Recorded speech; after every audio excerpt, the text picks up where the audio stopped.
जब ब्रह्मांड का निर्माण हो रहा था तो उस समय ब्रह्मांड एक परमाणु था। इस परमाणु में बहुत जबरदस्त विस्फोट हुआ।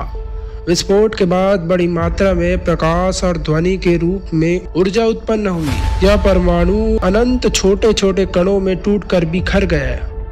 धीरे धीरे ये कण एक दूसरे से दूर होते गए और उनके बीच उत्पन्न हुई खाली जगह को भरने के लिए स्वयं ही नए कण बनने लगे।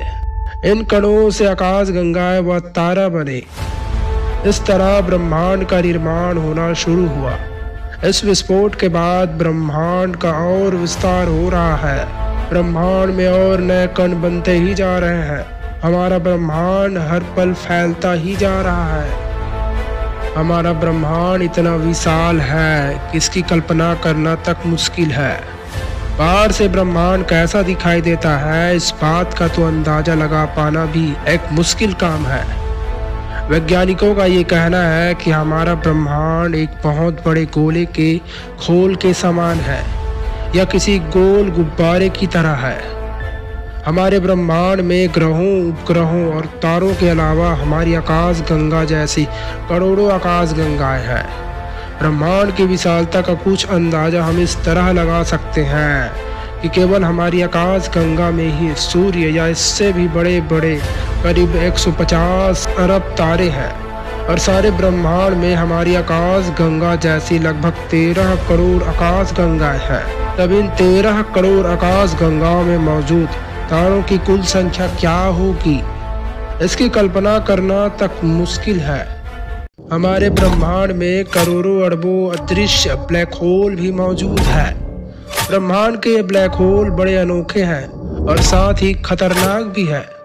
ब्रह्मांड के इन ब्लैक होल की सबसे बड़ी विशेषता यह है कि जब कोई तारा इसके करीब से होकर गुजरता है तब ये ब्लैक होल उसे निगल जाते हैं। दरअसल ये ब्लैक होल भी बहुत विशाल आकार के बुझे हुए तारे होते हैं। बुझे हुए तारे का मतलब ये है कि जब किसी बहुत बड़े तारे से ऊर्जा बननी बंद हो जाती है तब उन तारों में से प्रकाश निकलना बंद हो जाता है और वह बुझ जाता है, तो इसे ही बुझा हुआ तारा कहा जाता है।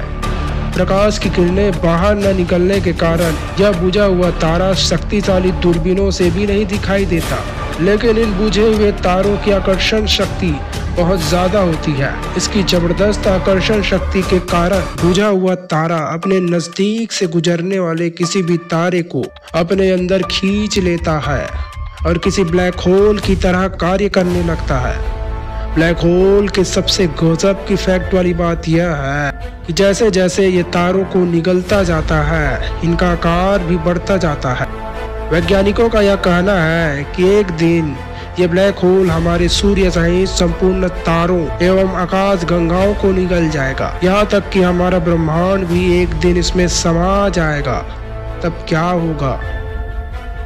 हमारा ब्रह्मांड इतना अधिक विशाल है कि वैज्ञानिक इसके एक छोटे से भाग को भी शक्तिशाली दूरबीनों के जरिए पूरी तरह नहीं देख पाए हैं।